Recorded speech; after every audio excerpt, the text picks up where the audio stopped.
تمام پایه ها رو پایه کوتاه از زیر می بافم.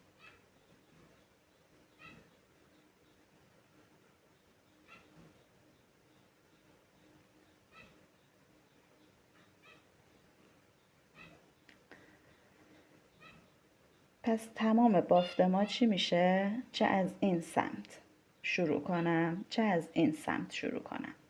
تمام بافت من پایه کوتاه از زیر هستش. ادامه کار من تمامش این هستش. در رابطه با اندازش هم بهتون بگم که شما هر سایزی که شروع به بافت میکنید بستگی به خودتون داره. حالا چه تعدادی زنجیره سر بندازید برای شروع بافت، همون رو میتونید. مثلا الان من 30 تا زنجیره سر انداختم برای این. ببینم چند سانت شده بهتون بگم.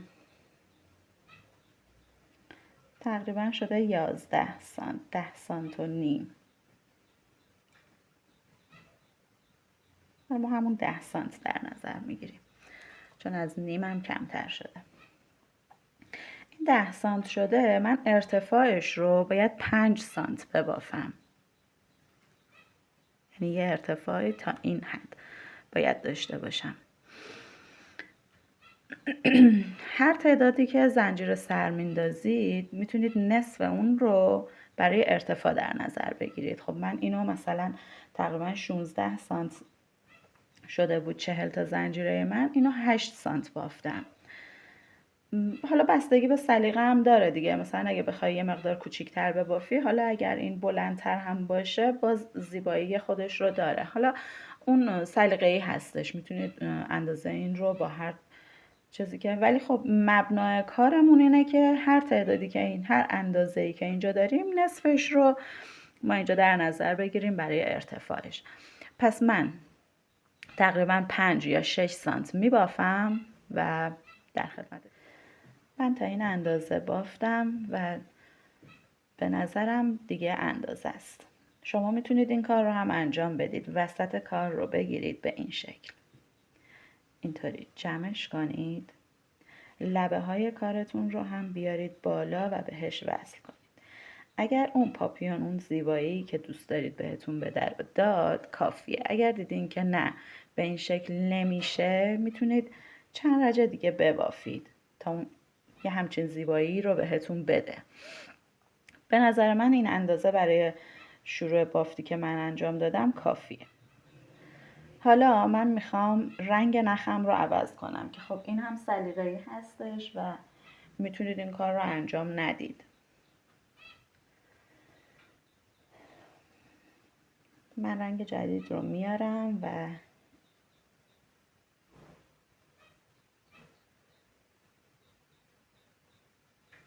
به این شکل تغییر رنگ میدم. خب یک زنجیره میزنم و کار رو برمیگردونم.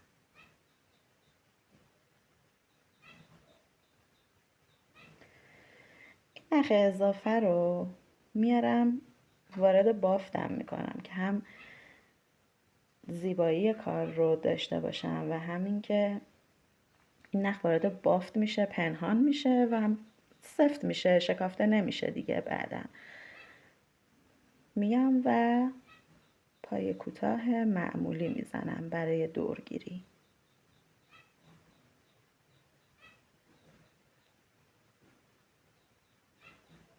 به این شکل.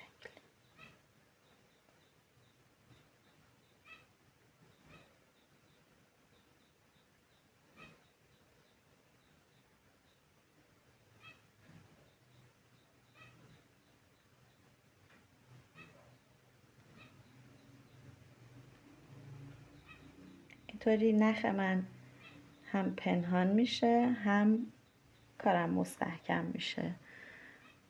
خب اضافهش رو قیچی میکنم تا همینجا کافیه.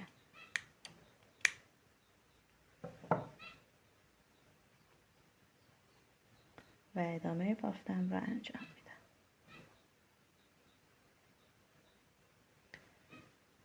پس دور تا دور بافتم رو پای کوتاه معمولی میزنم.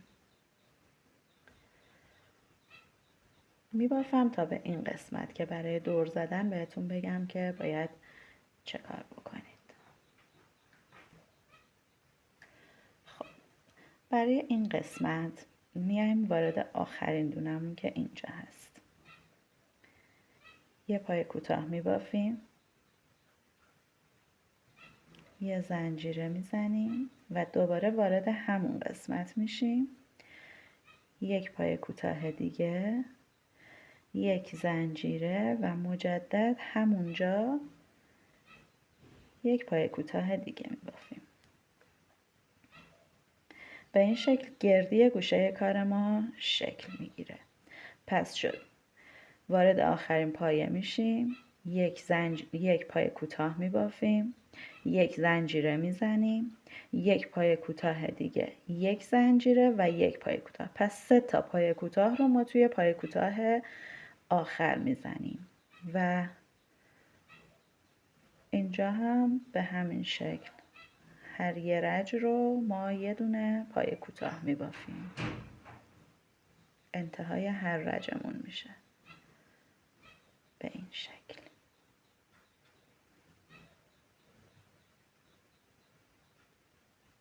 و مجدد به این قسمت که رسیدیم همین کار رو انجام میدیم. وارد این قسمت میشیم، اینجا یک پای کوتاه، یک زنجیره، یک پای کوتاه، یک زنجیره و یک پای کوتاه. پس 3 تا پای کوتاه به فاصله یک زنجیره